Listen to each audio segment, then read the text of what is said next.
یہ ایک سوال آیا ہے جی کہ ہم لا حول ولا قوت الا باللہ کس وقت کہیں؟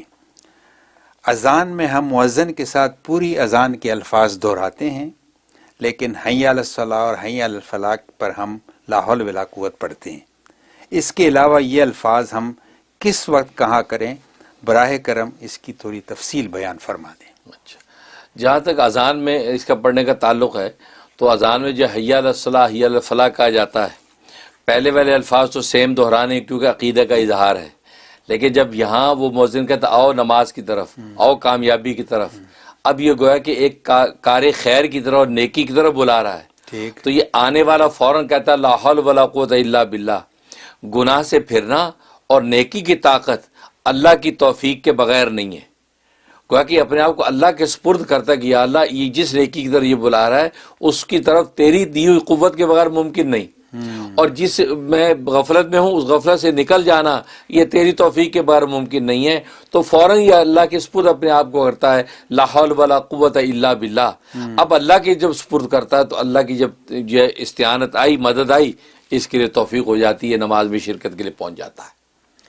یہ تو یہ موقع اس لیے یہاں پر لا حول ولا پڑھایا جاتا ہے، سیم انہی الفاظ کو نہیں دہرایا جاتا، ٹھیک، کیونکہ وہ تو مؤذن مسجد میں بلا رہا ہے آؤ نماز کی طرف، اب یہ گھر بیٹھے گا حی علی الفلاح یہ گھر میں نماز کی طرف بلائے، یہ سینس نہیں کرتا، ٹھیک، لہٰذا اس لیے لا حول ولا پڑھتا ہے۔ اس کے علاوہ کوئی بھی ایسی صورتحال ہو جہاں نفس و شیطان کا اغوا اور مکر کا اندیشہ ہو، وہاں پر اس کے پڑھنے کی اجازت ہے۔ اچھا، ہاں، اس لیے شیطانی جنات کے احوال ہیں، ایسی کوئی صورتحال پیش آ گئی تو وہاں لا حول ولا قوت الا باللہ پڑھے،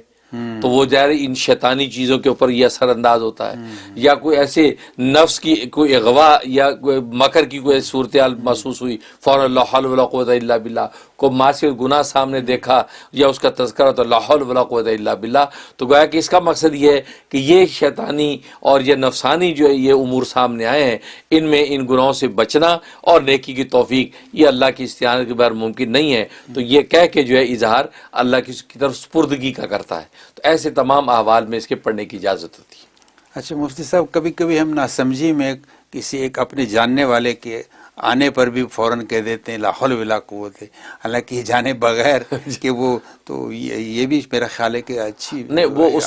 اس میں اصل میں نیت یہ ہوتی ہے کہ بندہ آ گیا